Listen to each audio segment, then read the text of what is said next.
Hello people, welcome to LyonExplorer again. I'm Mark and today we're gonna take a look to the dark side of Lyon and we are gonna discover an event that took place in the bridge that we have on our background. Are you ready? So let's do it! Now we are facing the historical center of the city and we are standing on the other side of the river.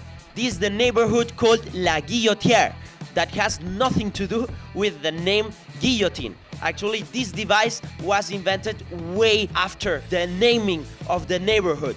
So this is the new center of Lyon, a really busy area. And next to us, we have the bridge of La Guillotière, Le Pont de la Guillotière. In the Middle Ages, this bridge was the only bridge crossing the river in Lyon. This was a really beautiful stone bridge that was destroyed and rebuilt several times throughout the history. The bridge we can see now is from the year 1952 and was reconstructed after the Second World War because it was destroyed by the Nazis. They were occupying the city of Lyon. When they were losing the war in the year 1944, they destroyed all the bridges of the town in order to cut off all the land connections.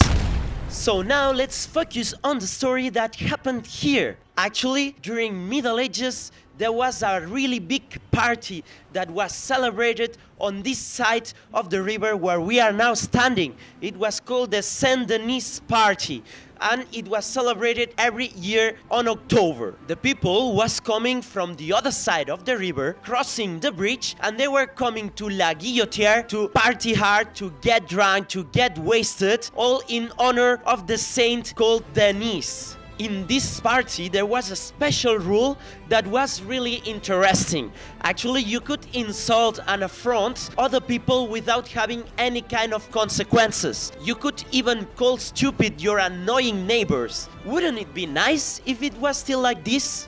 In order to access the party, they had to cross the bridge that at that time was really narrow. So people was lining up waiting for a long time. So the governor of the town appointed several guards to watch over both sides of the path. They had to regulate the entrance flow of people in order to avoid overcrowding the surface of the structure. In October 1711, as every year, it took place the party of Saint-Denis. But that time, it didn't went that well. What happened? That year, the guards didn't do their work properly.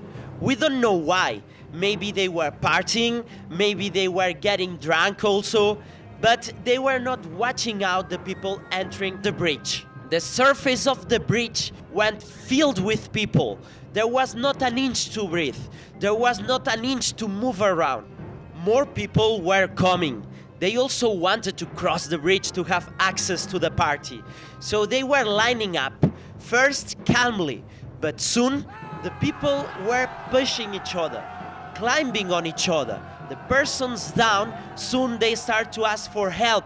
They start to scream. Their legs, their arms were cracking under the weight of the other who were jumping over them. Some of them even fell down the edges into the dark night and disappeared into the cold waters of the river. The next morning, hundreds of smashed dead bodies were lying on the bridge. 216 people died from crashing, 25 from drowning, and 1,200 died way after from infection in a time that penicillin was still not discovered. To the number of deaths, we could add the ones from the guards who actually were executed hanging from ropes in the center of the main square of Lyon as the responsibles of the tragedy, as they completely forgot about their duties.